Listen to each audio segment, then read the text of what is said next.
Salut à tous, nous allons voir aujourd'hui un exercice juridique, nommé cas pratique. Le cas pratique est une méthode d'enseignement universitaire dans laquelle les étudiants sont confrontés à des situations réelles ou hypothétiques et doivent les résoudre en appliquant leur savoir théorique. C'est une façon pratique d'apprendre et de développer des compétences en prenant des décisions dans un contexte concret. Le cas pratique ouvert et le cas pratique fermé sont deux formes différentes de cas pratique utilisées dans l'enseignement universitaire. Un cas pratique fermé est conçu avec une solution spécifique et clairement définie. Les étudiants doivent suivre une procédure ou une méthodologie prédéterminée pour résoudre le problème présenté. Il y a généralement une seule bonne réponse, et le but de l'exercice est de vérifier si l'étudiant peut appliquer correctement les connaissances et les compétences requises. En revanche, un cas pratique ouvert est conçu de manière à permettre aux étudiants de développer leur propre analyse et de proposer différentes solutions possibles.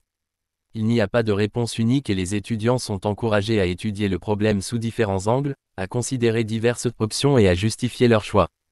Le but de cet exercice est de permettre aux étudiants de développer leur pensée critique, leur créativité et leur capacité à évaluer différentes voies possibles pour résoudre un problème.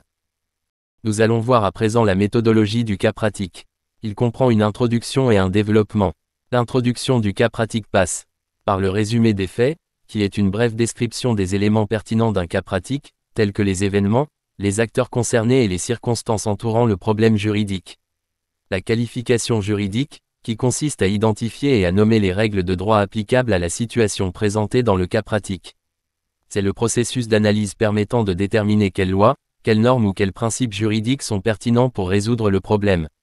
L'énoncé du ou des problèmes de droit, qui est une formulation claire et précise des questions juridiques que le cas pratique soulève ou des points sur lesquels l'étudiant doit se pencher pour résoudre le cas.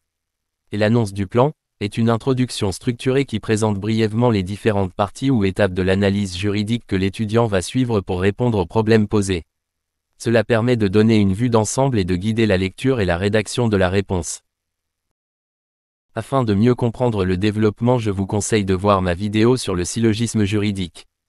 La méthodologie du développement en cas pratique sera faite en fonction du nombre de problèmes que vous trouverez, c'est-à-dire que si vous trouvez un problème, alors le plan comprendra une seule partie. Concernant la rédaction, elle se résume à faire un résumé de la partie concernée, énoncer le problème relatif à cette partie, faire une annonce du plan, et pour terminer, appliquer le syllogisme juridique. Ce sera tout pour le cas pratique. N'hésitez pas à mettre en commentaire vos incompréhensions et contributions. Merci.